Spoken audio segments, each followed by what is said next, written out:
Okay. Anybody have any questions with the training? It seemed to go better this week. If you can continue on, please continue on. If you do have the words in progress, please let me know again. I'm working with admin to make sure that that doesn't hinder you from continuing the next class. But if you get stalled and it stops you from taking the next week's class, please let me know. We can handle it from there. So any questions, concerns from your training curriculum from the last week? Okay, so if you do, continue to reach out. Phone call, text are the two best, and then emails after that. And I've already talked about making sure that you grab down your certificates from the AHLEI website. So let's get started on today's training. Financial Management Part 1. So we know that that not all of you may have been exposed to the financials of a restaurant business or any business for that matter. So if at first it kind of is a little confusing or maybe it gets away from you a little bit, please stop and ask questions. Anything that you're unclear about, I'll try to make it as clear as I possibly can and deliberate as I possibly can going forward. Okay, so what we have on the agenda today is really, we're going to talk about menu item pricing, menu sales mix analysis, forecasting and budgeting, preparing those food and labor budgets, budgeting for profit, managing for profit, and then managing variances. So first and foremost, our menu item pricing, our learning objectives in this little area is going to be food and beverage prices, explaining the relationship explaining the relationship between price, value, cost, revenue, and profits. Explain the methods that managers use to establish food and beverage prices. So things that go into menu pricing, a couple of different terms here: value, revenue, cost, profit, and prices roll up to value. So when we talk about the value of something, really we've taken into consideration these four areas to create the value of that product or service that we're selling. We know that competition can be and is a factor in price at times. If you are serving something that is really close to what your competitor is serving and you're twice the cost or your price is twice as high, that can be a factor. Okay, there has to be some differentiation in there to offset that value that you're portraying for that product or service. So again, we do want to keep an eye on the competitors, but we don't necessarily want to be controlled or be in lockstep with our competitors. I'll throw a question out there, and if you just want to just kind of shout out the answer, that's great. How do you know if someone's a competitor to you, your establishment, or not?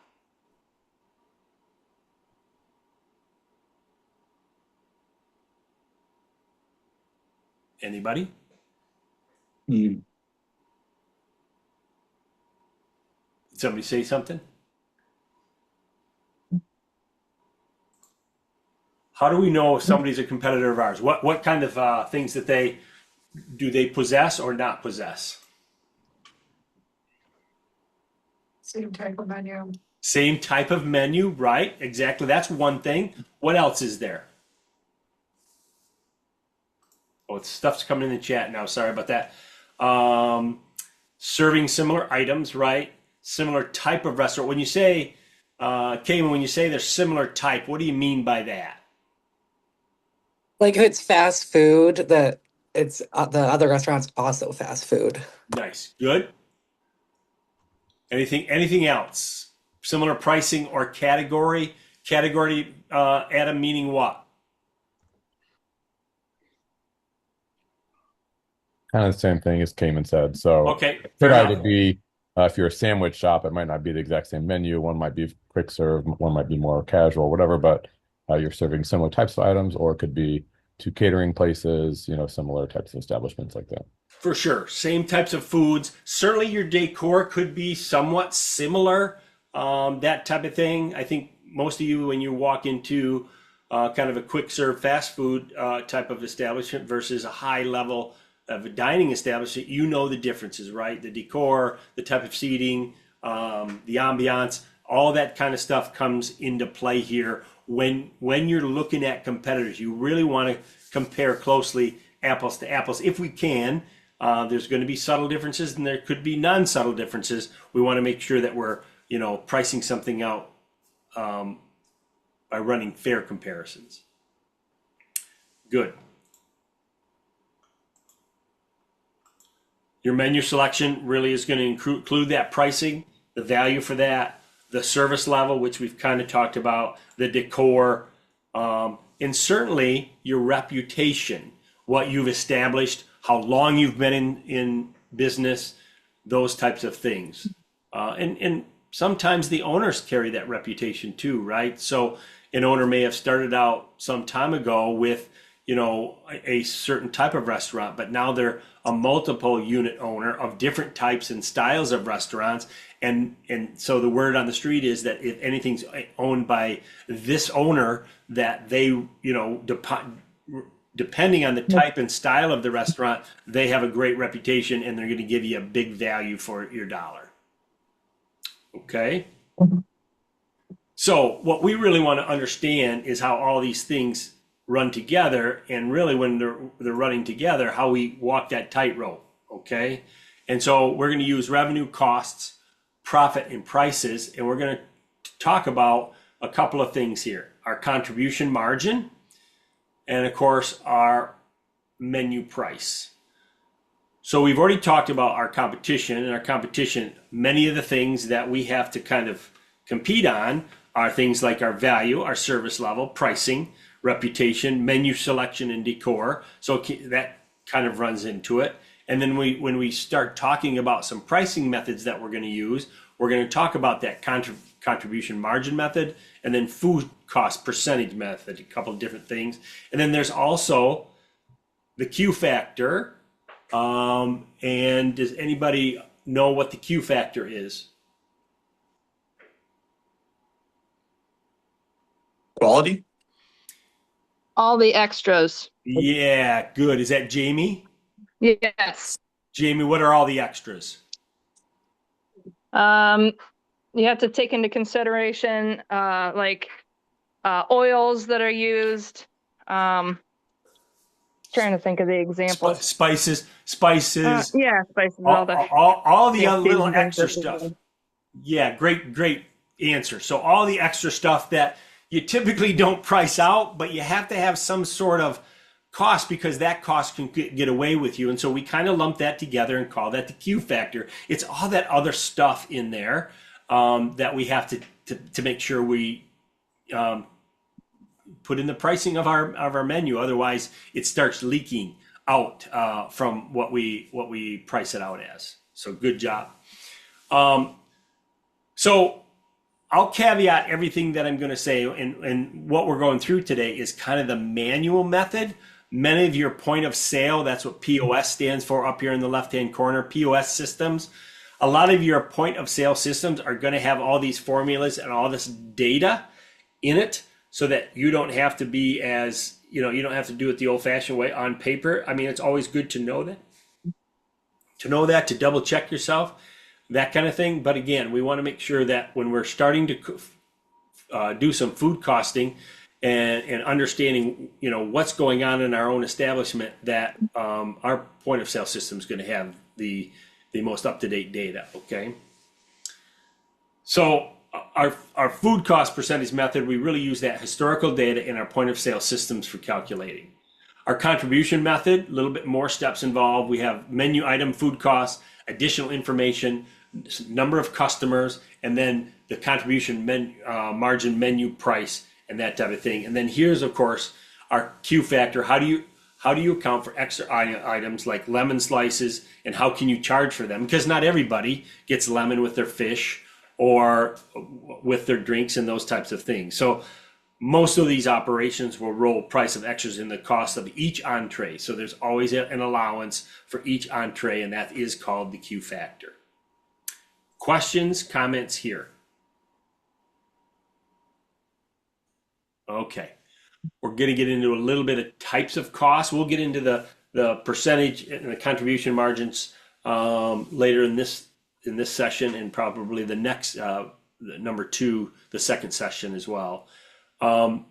So successful restaurant, I think it's pretty straightforward. Food service operations needs to manage and control many costs, right? The big 3 for any type of restaurant establishment are your food costs, your beverage costs, and your labor costs. Anybody have an idea what we call that as a lump? Variable costs. Variable, good guess. In the restaurant industry, we call it prime cost. Okay? These 3 factors here are what we call prime costs. And as a real big general rule of thumb, you should be under 65% of your total revenue with your prime costs. So we want to make sure that we understand what these are. We do have the ability to affect these both up and down, depending on how well we're keeping track of those. So we want to make sure we understand that. We'll explain that when we look at a profit and loss really briefly here. There's some other types of costs. Our variable, our semi-variable costs can change based on sales, right? So when sales go up, or we're having a great week, month, year, when our sales are high, it's just natural that our costs are going to be higher, because if we're buying more food and serving more food and getting, and selling that food to clients, obviously we need to buy more food. So variable, semi-variable costs will go up if sales go up. Okay, they're controllable, which means we have the ability to find that particular item or items and buy it right. So again, we may have had a supplier for a long time. It never hurts to look around. We don't want to lose quality when we make changes, but we want to make sure that we're buying the types of things that we put on our menus and serve to the clients, that it's the right thing and we're spending the appropriate amount of money on it.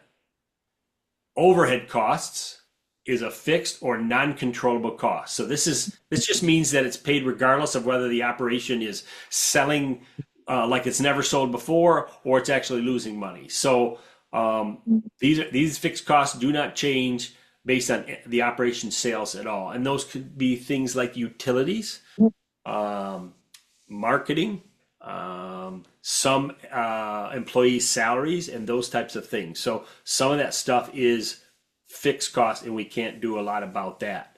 At least we can't do a lot about it. We can move it probably a very small amount. Any questions here? Okay. So overall, we're trying to control the amount of expenses that we have, the costs that we have, right?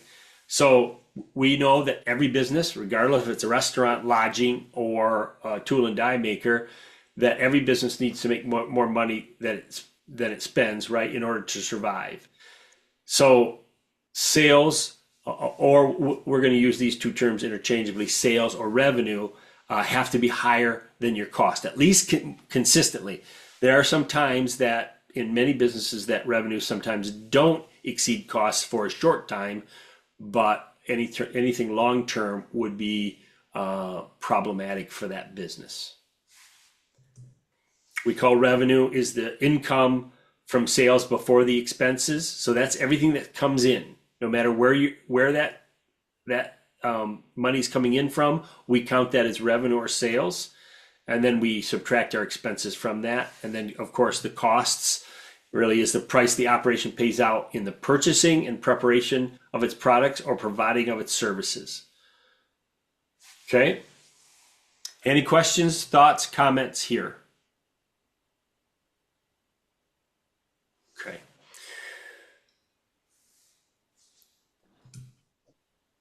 So let's go over menu sales, mix analysis, some objectives that we're going to kind of go through, and that's kind of describe the procedure used to analyze a menu sales mix, state the process used to adjust menu items and prices. So when we're doing some type of a sales mix analysis, We want to make sure that we select those items to compare. We want to determine our menu mix based on percentage and popularity, compare menu items and its popularity, and then determine menu items contribution margins, determine average margin, determine average contribution margin and profitability, and then compare menu item average contribution margins, and then classify menu items. So that's a lot of stuff there. So let's take it step by step. So the first thing we want to do is kind of classify our menu items. So there's star items, which is high popularity and high cost.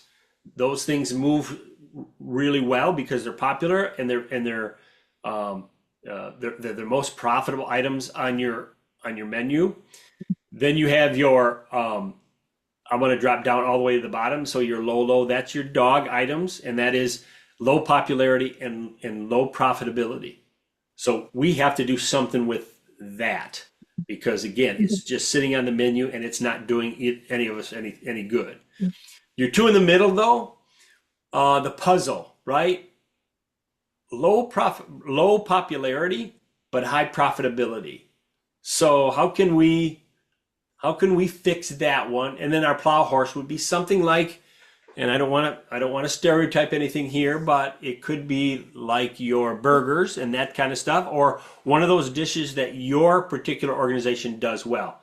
It's high popularity, but it's a low profit. So what can be done there to maybe make it more profitable going forward? Of course, you could always raise your price, right? That will certainly affect your popularity. So when we're talking about star items, certainly we can continue to promote that item because, again, high profitability is great. It's already very popular. We can just leave it alone and let it perform. If we do anything as far as ingredients or anything like that, we want to maintain our quality standards because there's a reason it's popular, and there's a reason because it's popular that it's priced where it's priced. So if we start to change ingredients because maybe we're switching suppliers or we're trying to tweak that particular dish, we want to make sure that we maintain quality standards and it remains in that classification of being high profitability and high popularity. Okay. And the other reason that could be is that for many of you, you already know that a menu item's popularity sometimes is because of where it's placed on the menu. Okay.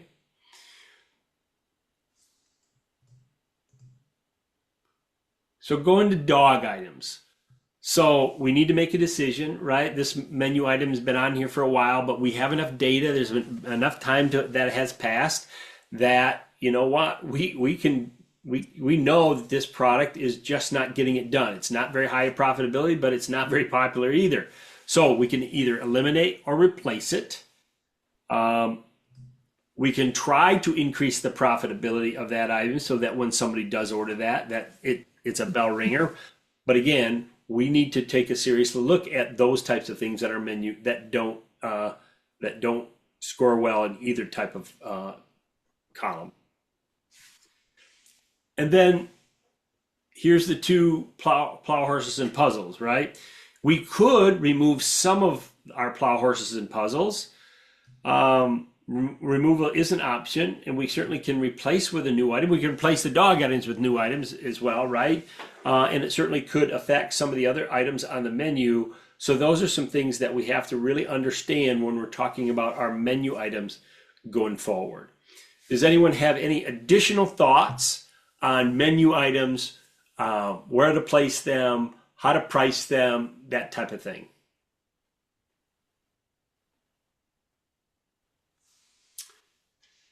Okay, somebody's got some comments down here. Okay, yeah.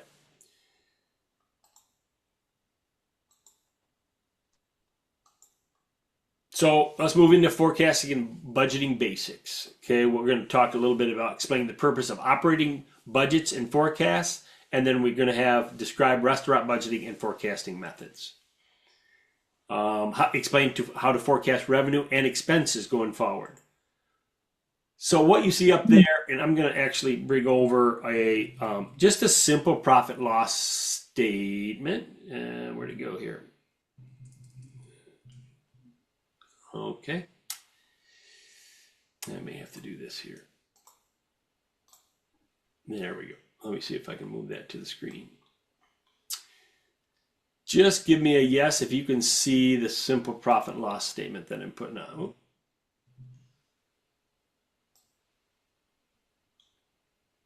Come on, come on. There you go. Are we seeing that on the screen? Yes, no?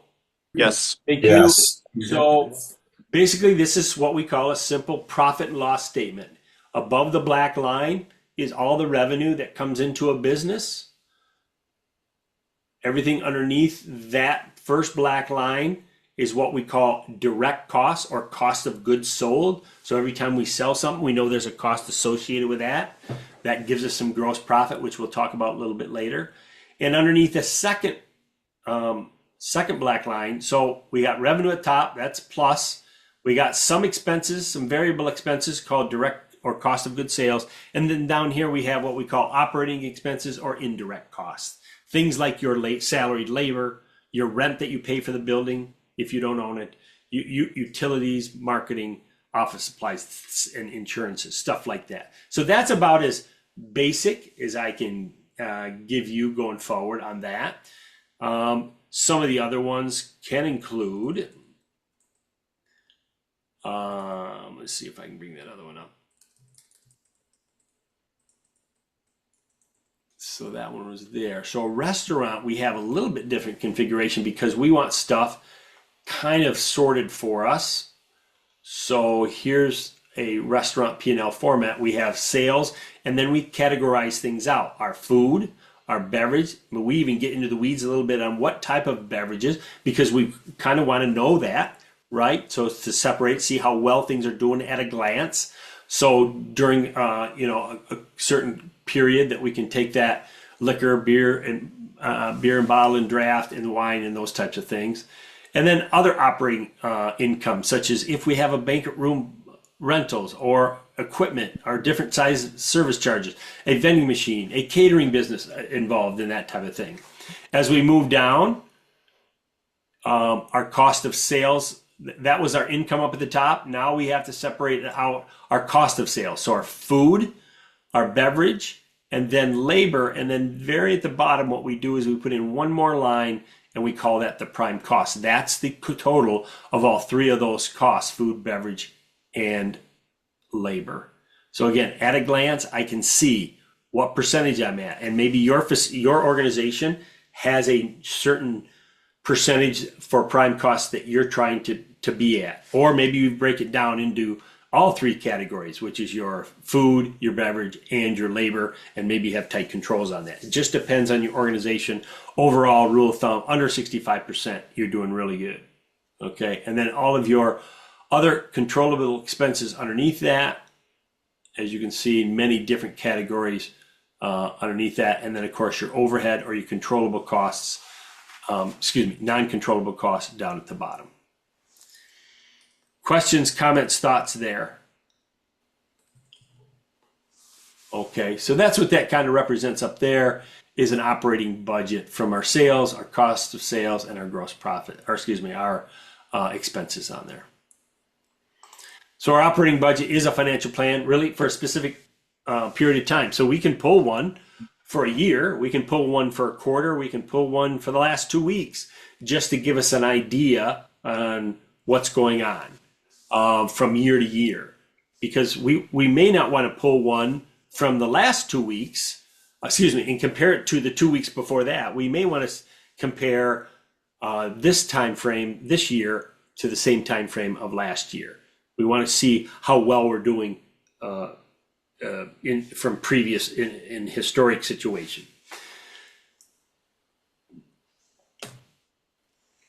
Now, forecast is a little bit different, right? This is kind of, we know our operating budget. We have set that out. Typically, you've done your operating budget on what's been done over the previous year or the previous time frame a year ago. A forecast is a prediction of sales that or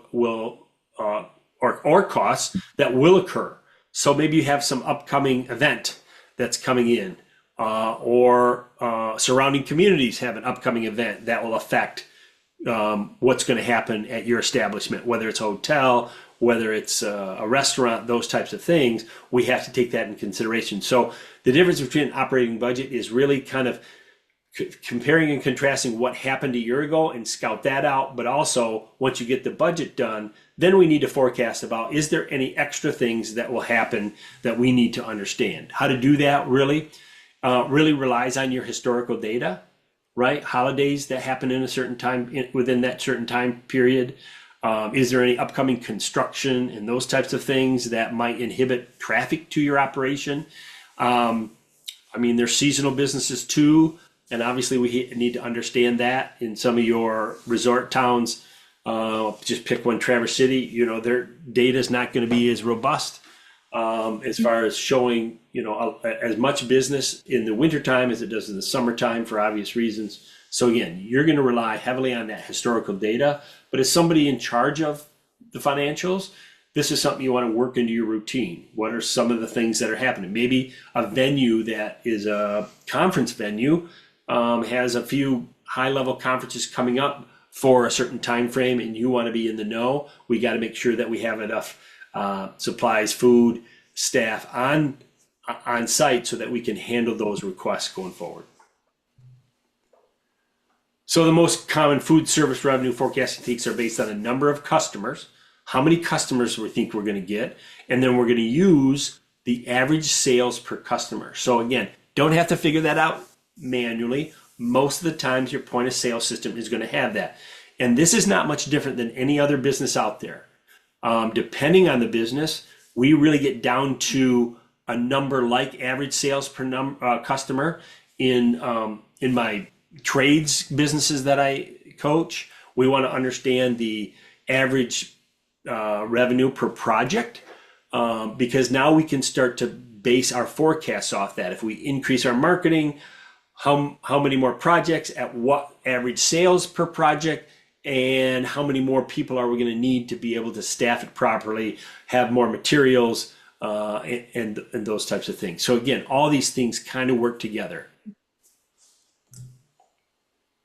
Certainly that sales history is a record number of portions that of every item that's sold on the menu. Again, coming from your point of sale system, we're going to understand that. That's going to come into play because we know that it kind of mimics what we've done. If we've done an analysis over 2 or 3 months, depending on the time of year, of course, and we compare it to the same time of year last year, we're going to kind of sell the same types of things over that certain time period. Again, that's not including some of those things that might happen when you're forecasting, such as weather, events, and those types of things. We already talked about the point of sale system here. So again, all your data should be where you can get to it and get to it easily, and therefore be able to run the numbers and understand and have the right things on site for that type of thing. Questions, comments going forward?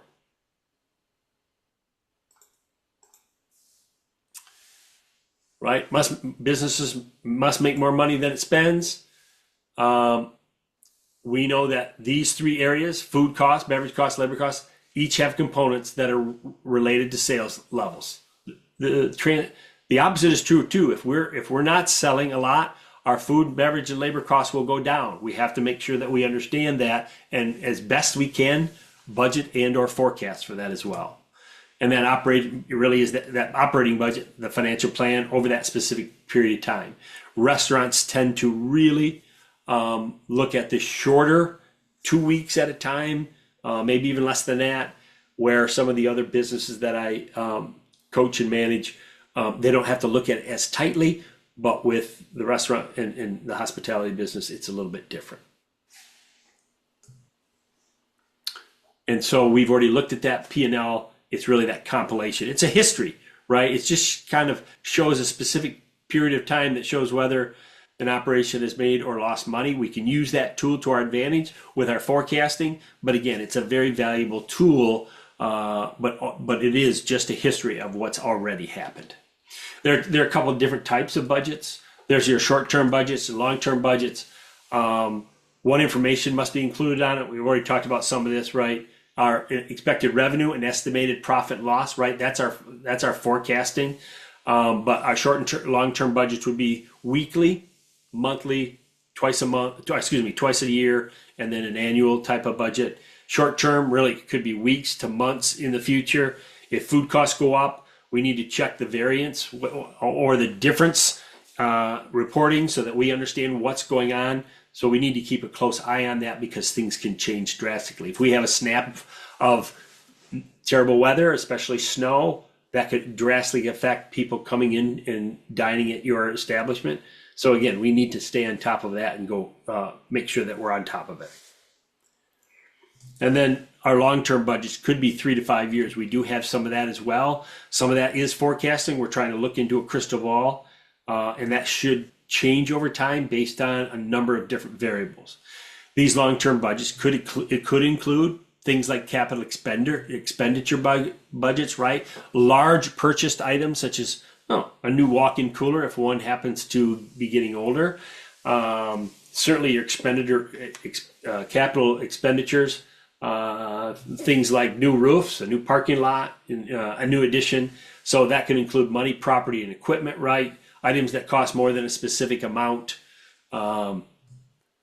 larger purchases, plans for future events. Maybe we have to create some type of a different venue within our 4 walls. Again, just depends on what we're looking to do. And then all that data, we're going to get a historical. And of course, we're trying to find out what's going on currently by maybe there's other planners that are out there that can tell us what's going on, staying in touch with conference centers and those types of things in the area, as well as what's going on in the future.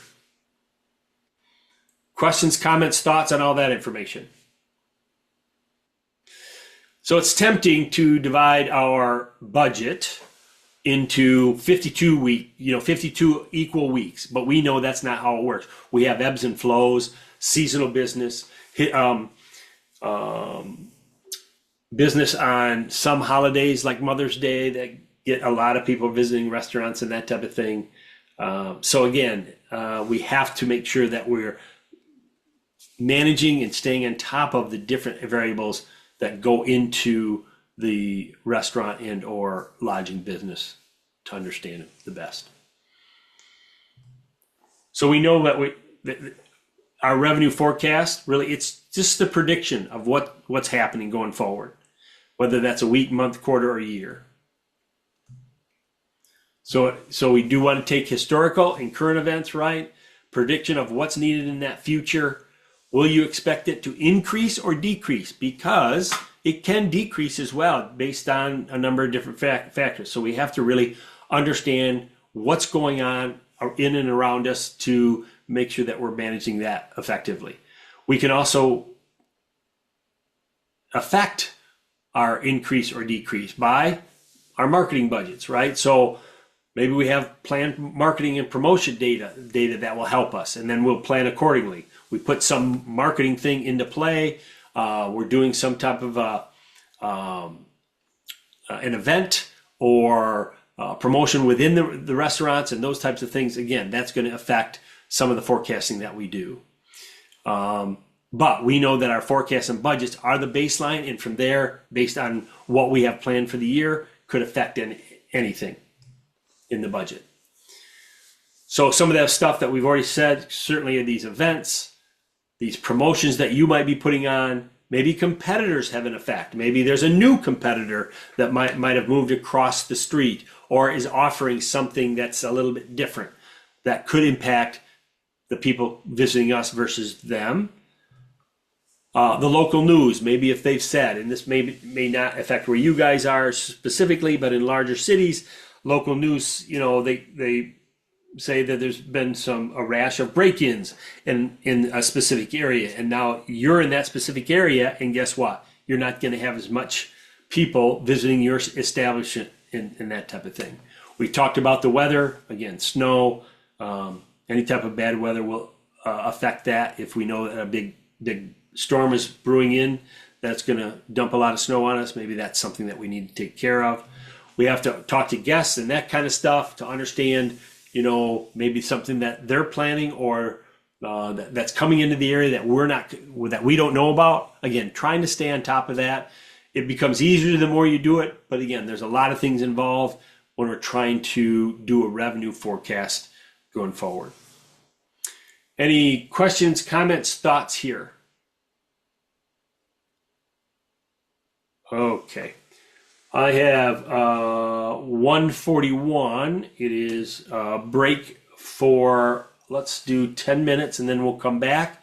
I'm going to take attendance and then we'll finish this up and then I'll let you go for the day. Any questions before we break? Okay, folks, see you at 1:50. Thank you. Thanks.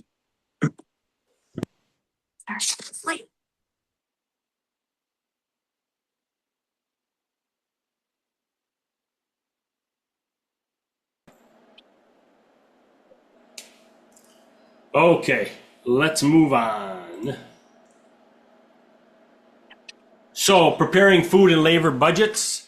Again, learning objectives, how to prepare food and labor cost budgets. So let's get right into it. Now, just before we actually get into this slide, many of you might be going, oh my gosh, there's going to be a lot of formulas on the test. Not so. The way the test is going to be kind of structured, it's actually going to give you the formula and you got to know where to plug the numbers in. So when we go through this percent or this formula right here called total food cost percentage, it'll give you that formula, it'll give you the variables. You just got to know in the kind of the story of the exam question where each cost goes. So you don't have to sit there and memorize all these formulas. Now I will send you the sheet with all the formulas on it after class, but please don't spend super amount of time memorizing the formulas because they will be given to you. Just kind of familiarize yourself with where each of the variables go in there. And it'll make more sense as we go through this. So that total food cost percentage really is kind of what goes on between sales and the cost of food to achieve those sales. So we want to analyze the food cost percentage by comparing it to whether you guys have a standard that your company asks you to compare it to. Maybe you're going to compare it to your historical costs or even to industry standards. So it really depends on your organization. Maybe they give you a number that says this is how we're going to do it going forward, or here's the numbers that we want you to hit. Okay?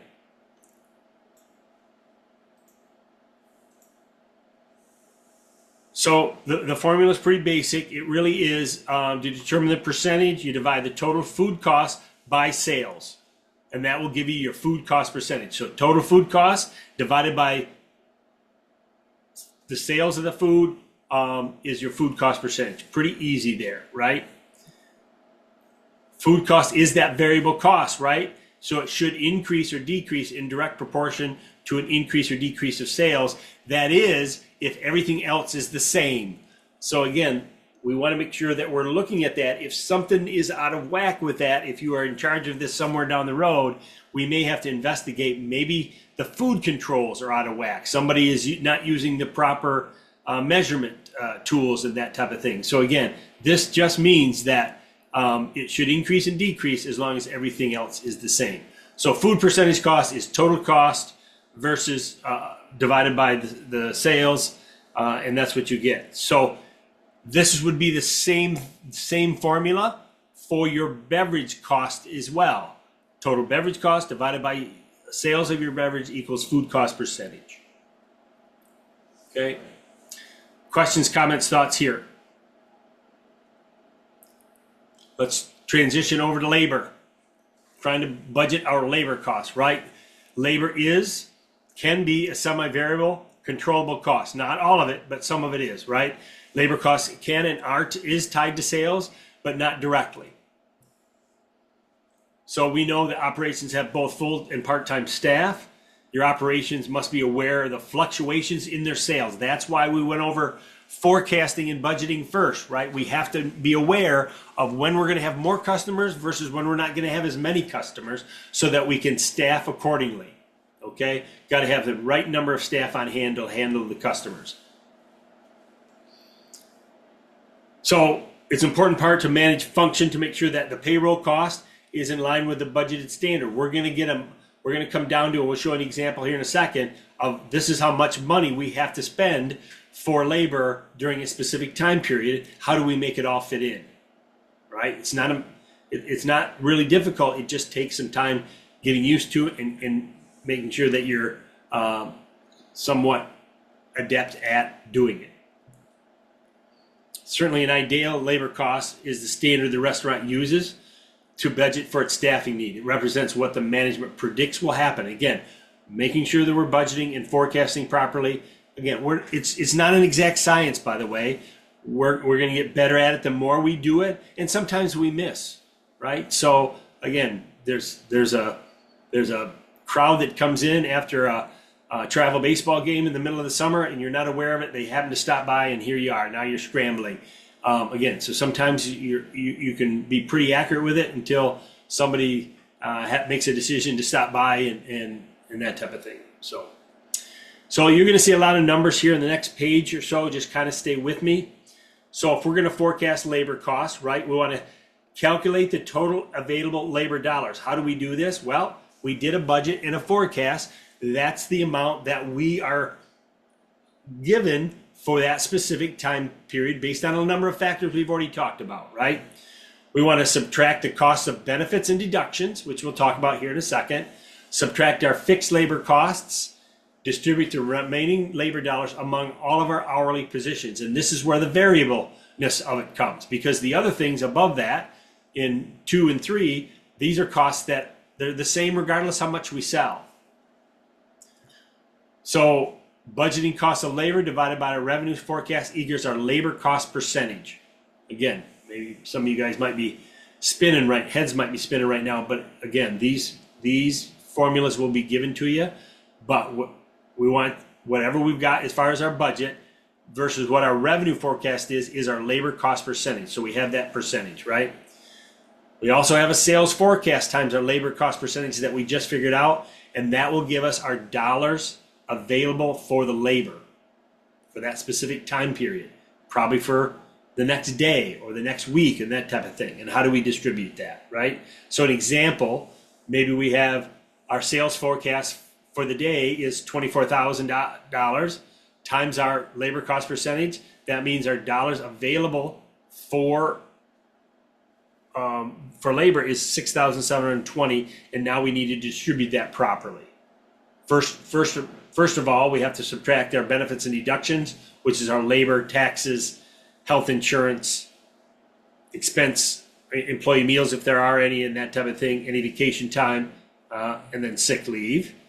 And last but not least, anything, etc. And now from there, we have some dollars available for labor minus that benefits and deductions equals our payroll available. Any management salaries and hourly salaries, payroll dollars available minus our fixed cost equals our dollars available for employees receiving labor wages. Now, we went through a lot of information there, and we got a few to go. But remember, this is more manually on paper. We're going to have really some software spreadsheets to help us. It's really about putting in the right numbers in your tools that you have there. This has been done time and time again before you. If you ever get promoted or have this position, you have tools already to be used for you. This is just kind of the manual calculations of this process.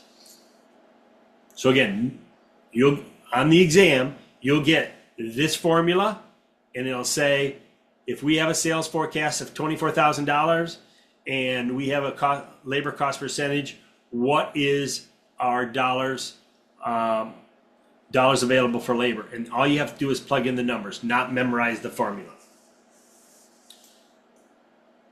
So whatever we have left after taking all the what we talked about, subtract the cost of benefit deductions, subtract our fixed labor costs, we need to distribute the remaining labor dollars among our hourly positions. So that's both the front and the back of the house wages, to understand where that money goes. So that's a number that we're going to have that's available to us, and as a manager, general manager, you're going to be responsible for that. And then it can boil down to the number of guests a server or guest per serve, cover is one guest. So we're going to be able to figure that out. How much can a server handle in their position through a dinner hour or a lunch hour and those types of things. And then we're going to understand the number of covers per hour so that we can try to put that in there as well. We just don't haphazardly throw things out. So regardless of what experience you've had, if you ever get into these types of positions, all these things go into understanding and how to distribute your labor costs, stuff that you've already forecasted out. And again, being able to, with some certainty, understand how many dollars you have to be able to distribute. A lot of information there, folks. Again, hopefully it was a lot clearer than mud. But again, most of the time, your tools that you have, from your point of sale to spreadsheets to pieces of software that help you manage your business, are going to have these formulas and these things, for the most part, already done for you, the formulas. You just have to put in the variables of what you're looking at. Questions, comments, thoughts, concerns here?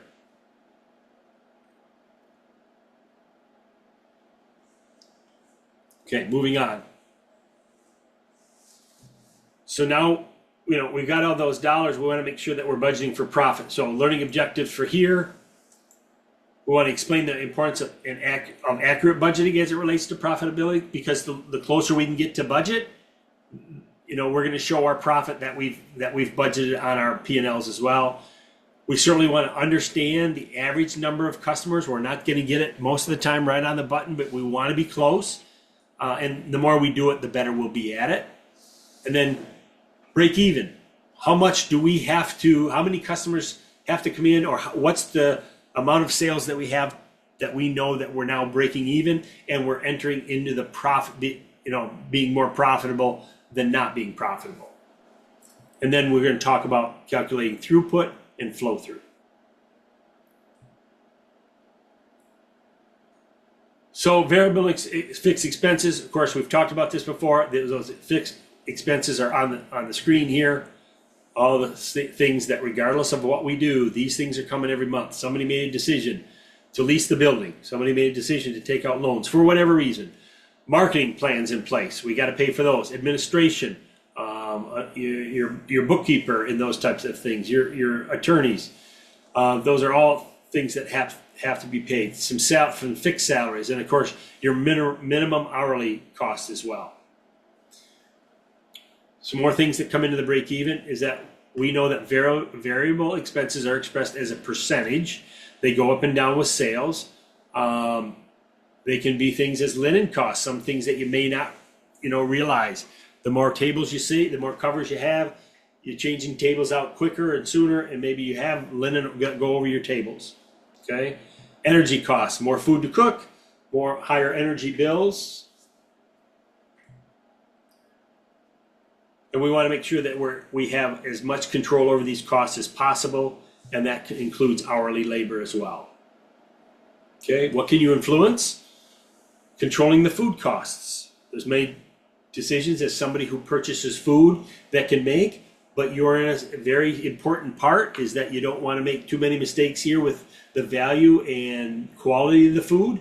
You want to make sure that you maintain pretty consistent food situation, because again, too much change in the cost will be a big deal.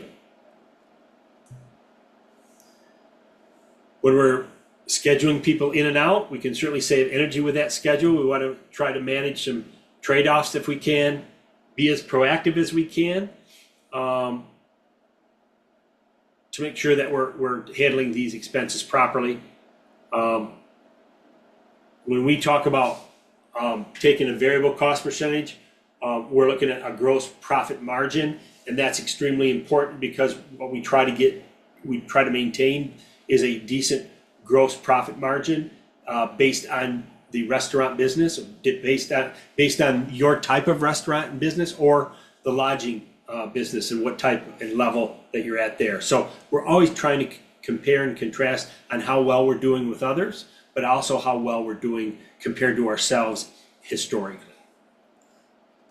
And then our weekly fixed expenses, we take our gross profit margin weekly fixed expenses divided by our gross profit margin gives us our break even. And it's always good to know that. And again, all these formulas are handled either within a software that we have, a spreadsheet, or our point of sale system. We've talked a little bit about contribution margin. Here's where it comes into play. If we have variable costs, we minus it from sales, we get our contribution margin from that guest. We can figure it out per guest. We can figure out a percentage from there. An example would be something like this: $120,000 worth of sales divided by a contribution margin of 60% equals 200,000, right? So that's the fixed cost divided by the contribution margin percentage. That's our break even for sales. And that could be for the year, right? We know we have to get to $200,000 in sales to break even before we start making a profit for the year. And depending on your size, that could be for the quarter, could be for the month. So again, 120,000 divided by 4, that's our contribution margin, equals 30,000 break even. That's the number of guests that we have to have if we're figuring it out per guest or we're figuring it out for revenue. So we have to understand what that is going forward. So it just gives us an idea, and maybe we need to step up our marketing efforts if we're not hitting that, or we don't think we're going to hit that number of guests to come in or the revenue that's coming in. So again, a couple of different ways to see it, but as a manager or a general manager of the business, we want to make sure that we have these things that we're kind of keeping an eye on and monitoring frequently. Questions, comments here?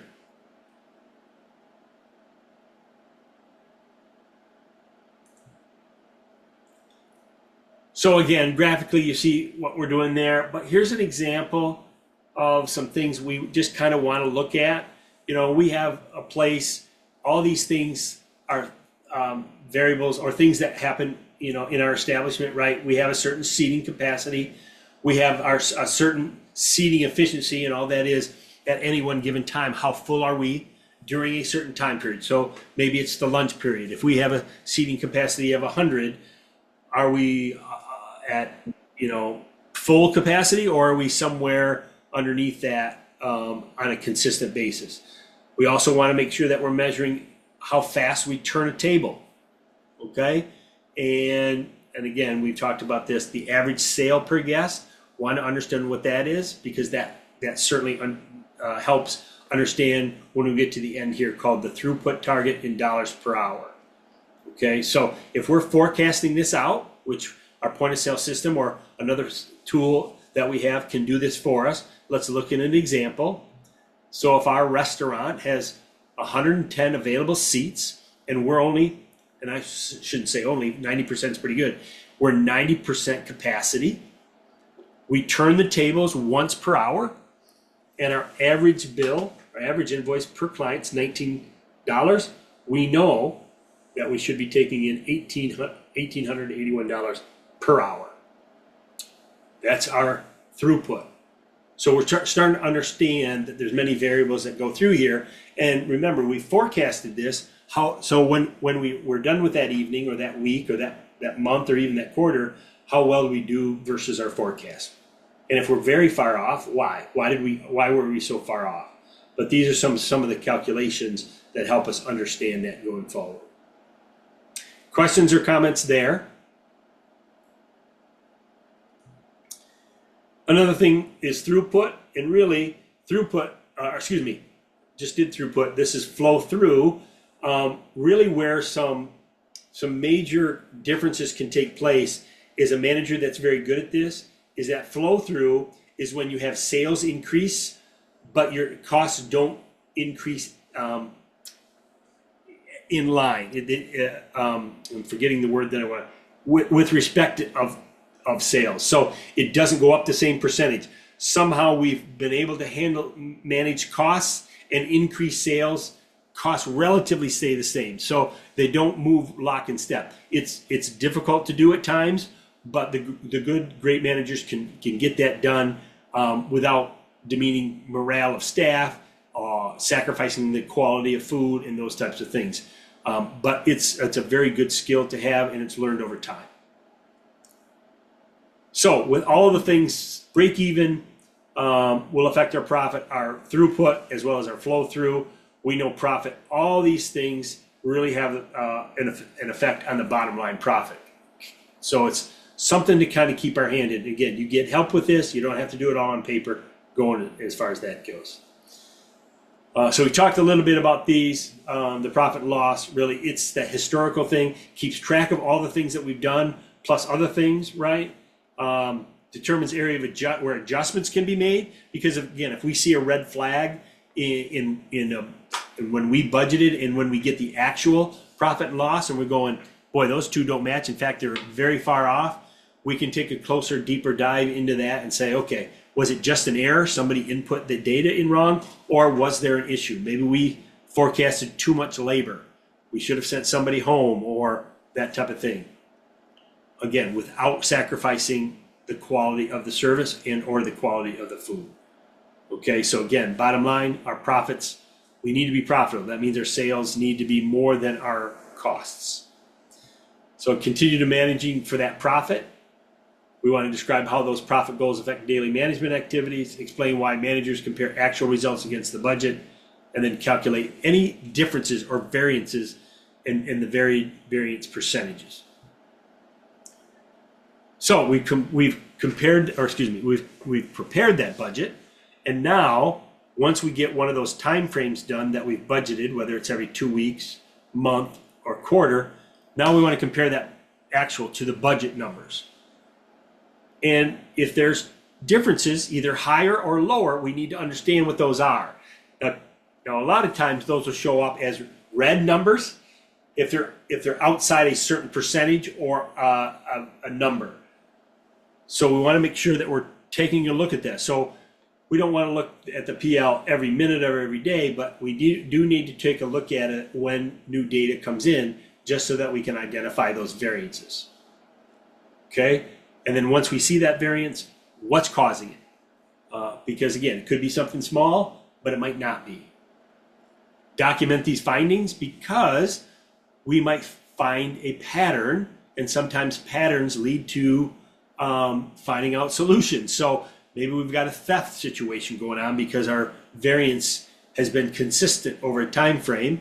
Maybe it's when a certain staff member works.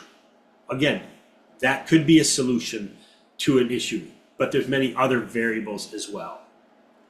So if that's the case, we need to identify what those things are, implement operational changes, make the recommendations for a revision to the budget if it's warranted. So again, if there's something that's consistent or something that whoever prepared the budget missed, we need to talk about it, especially if it's happening over time. It's not just a one-time anomaly, but it's happened over time. Now we may need to make a budget adjustment across the rest of the year, or maybe even going retro. Certainly present those recommendations for approval to make sure that that can happen, so that you don't keep getting this variance, because we've identified what it is, we've made the solution or made the correction, and now we've made that alteration to the budget. So again, variances can happen in a number of different ways, right? So we want to identify what those are in the revenue, expense, and profit line items. Maybe your spreadsheet just has the wrong formulas in the wrong place. I don't know. Somebody could have made a mistake somewhere. So we want to state the factors that could trigger those budget revisions. So the formula is actual results, what happened, minus that budgeted results that we prepared, equals that variance, either high or low, right? And here's some reasons that could, a situation that 4 reasons average sale per guest is going down. Guests just buy fewer items. Maybe the economy's tight and they're coming in, but you know what? They're not spending as much. They're choosing less expensive items could be for the same reason. Or they could be doing it for both, right? So we just want to understand what that is, but maybe it's an anomaly, but we want to make sure that we're documenting and we're writing things down so that we understand that this could be a pattern and we need to investigate it. Or maybe there's some theft, either by the clients or by the staff, that type of thing. So we want to understand that. So again, understanding your product costs and labor costs. If there's anything here that needs a budget revision, we need to review that operating results, calculate the variances as amounts and percentages. And the reason why is it makes sense is that if we have a small amount in a category and we have a somewhat average variance, when you have small amounts of something and you see them in percentages, it's high percentages. If I take 1,000 apples and then I lose 10 of those, that's 10%, right? But if I have 10 apples and I lose 10 of those, that's a huge percentage. So again, we want to calculate any variances both in the number, amount, and in percentages so that we understand and don't have to spend a lot of time digging if it's not appropriate.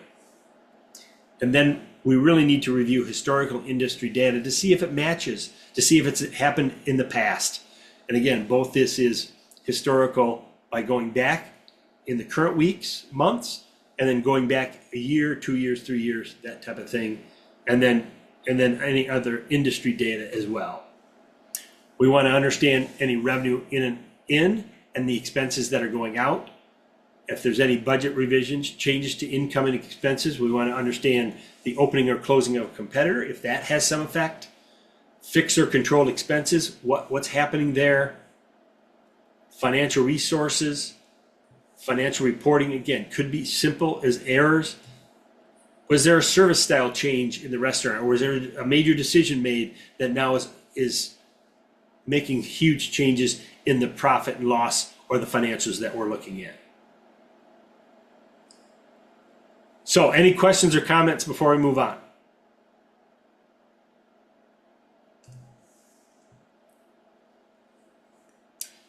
So some of this stuff's review here, but just when you're comparing the budget to actual, right, we want to make sure we're identifying and implement to those operational changes. And then we want to make sure at the very, comparing everything, but at the end, document any findings in case there's a pattern going forward. Reviewing everything, historical data, and then some of the budget revisions could be involved there as well. Some of those cost control tools that we have that I've mentioned before, certainly advances in technology have really drastically increased the number of options available. I mean, there's so many tools out there, from apps to software, really meticulously created spreadsheets that we just have to put in our certain numbers and that type of thing. But you always want to make sure that if something doesn't seem right, that you're able to do the math and can understand it, right? So we know that software programs are out there that use to complete the calculations required in all this stuff, the planning, the control sales, inventory, and focusing on the menu. Certainly the computer software can easily provide better access to information, the data that we have. And if used effectively, it can certainly help you in running things more smoothly. It's really up to us with all these tools and the data that's available is to monitor it as best we can, right? It's important to take the cost control measures in all the aspects of the food flow process, from when you order it to when you receive it to when you trim it and cook it and serve it. So again, a lot of stuff to monitor and overlook or oversee there, but hopefully you have some processes in place. We want to standardize our food production. It kind of helps with the quality, and then everything is on one standard. So we can understand that as well. If things were not held to the same to the certain standard, then we could certainly get different variables. And then inventory, right? To make sure that we're monitoring inventory, make sure that things are being used efficiently, that we're not creating waste, and that there's no potential theft opportunity as well. Any other questions or comments about anything we talked about today? Okay. Last thing I got for you is a project. And so over the next 2 weeks, I want you to find one item in your workplace or household and monitor how much of it comes and goes, right? So if there's anything that you've ever wondered, like, we talked about Q factor. Maybe there's a condiment that you guys serve that you're thinking, man, it seems that we waste a lot of that. And I'll just give you some examples, and I've got an example after this. of that. But you remember that when we did the recipes first part of the class, I mean, you know, when we start measuring things out, if we're not using the measuring cups and the measuring devices properly, we end up maybe overusing some items that we didn't account for because when we purchased it, we had it all down. So I'll give you the example of what the class gives you. So just want to identify something in your workplace, right? So an example, like a coffee bar. Company policy is to upcharge for oat milk when it is substituted. Team member chooses to measure the amount of oat milk used versus the sale report that shows when an upcharge is added. After 2 weeks, they determine that the oat milk upcharge was applied 8 times when it should have been done 36 times. Either somebody forgot or it was a buddy and they just did somebody a favor. So actual upcharges minus the oat milk upcharge. So it should have been, you know, what this cash register or the point of sale system showed was that it was supposed to be $16. But by keeping a tally, company policy for oat milk upcharge was 36 times. So this is only over 2 weeks, by the way. $72 should have been charged, only $16 was charged. So $56 was lost from employees not following the company policy. So what we're looking for is find something either in your workplace or your household that you can monitor the incoming and outgoing of that particular product. And I'll give you some examples. People have done how much one of the recipes. I'll stop sharing here.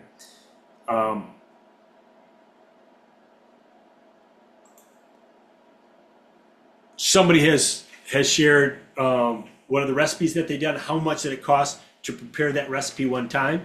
Somebody has monitored the number of cookies that are given away in a hotel lobby. Somebody's monitored toilet paper usage in their home. Somebody has monitored in a hospitality lodging situation the number of sheets that they go through in a year by just going through it in 2 weeks and understanding that there's some sheets that you can't wash anymore that you have to trade out, and especially if you own your own. So there's a number of different things, and I'll just rely on you guys to be as creative as you can, but just come up with something that you can monitor over the 2 weeks, know what you're starting out with, and kind of have what it is to purchase, and then maybe if you can get it down to serving size. Maybe you can't because you're just doing waste. But again, something like coffee, how much a coffee pot costs, how much you drink, and then how much is wasted. Just give me a scenario of monitoring that cost over time. And I'll give you one last one. Many restaurants buy ketchup in big cans, gallon cans, and that type of thing. And a lot of new potential employees don't scrape the excess ketchup out of the can. And so somebody monitored that, and it came to $1,200 per year, that if you just scraped out the residual part of the ketchup out of the can before you crushed it and threw it away, that would be a savings of $1,200 per year. So high level of ketchup usage there. Does anybody have any questions on that piece of it? So that will be due, not the next time we meet, but the time after that. So I think it's the 13th, if I'm not mistaken. I think we're meeting on the 6th after New Year's. I can't remember if that's Zoom or here. Let me check real quick. Sorry, I thought I had that up. The 6th is a Tuesday after New Year's. 6th, I have it. Yeah, we'll be. That's number 5. In person. That'll be in person. Yeah, that'll be in person. So There's a quiz that day, right? that'll be the Serve Safe alcohol. So it's not for everybody. For those that don't want to take it or don't have to take it. So the 6th, those will be due, and you guys will be delivering to me or to the class on what that is. So Like a presentation or like a Word document? Either or. I mean, it's just going to be short, 2.5, 3 minutes. This is what I did. This is what I found. that type of thing. You're not going to put together a 15-page PowerPoint. I mean, people just write it out and say, here's what I monitored, here's what happened, here's the cost, here's the total if you extrapolate it out a year. Boom, done. Got it. And for that Tuesday in person, we will be going to another computer lab. Anyone's welcome to bring their laptop as well. But I was able to secure a computer lab that is next to Moss Hall. So let's just plan to meet in the Dow lobby at about 12:40, and we'll walk to that computer lab. It's in the first floor of the Dow Math Building. So just meet in the Dow lobby at 12:40 on the 6th, and we'll walk over there. And hopefully everyone can get logged in this time. But yeah. So that's going to be different than the one we were at, right, Aaron? Correct. Yeah, that one is not available. Sorry. Got it. No problem. We'll deal with it. So everybody clear on that? Who has a question for me on that? If you do outside of the class, just give me a text, call me. We'll walk you through it. Last thing I got for you today is next session, the 6th, in person, Surf Safe Alcohol Lecture and Exam. We'll meet there at the lobby, and then Aaron will walk us to wherever we're going to go. Anything else today? Folks, have a great Christmas. We'll see you in the new year. Again, if you have something, please reach out. Don't wait, and don't get behind. Thank you so much. Merry Christmas. Merry Christmas. See you now. Thank you so much. Merry Christmas.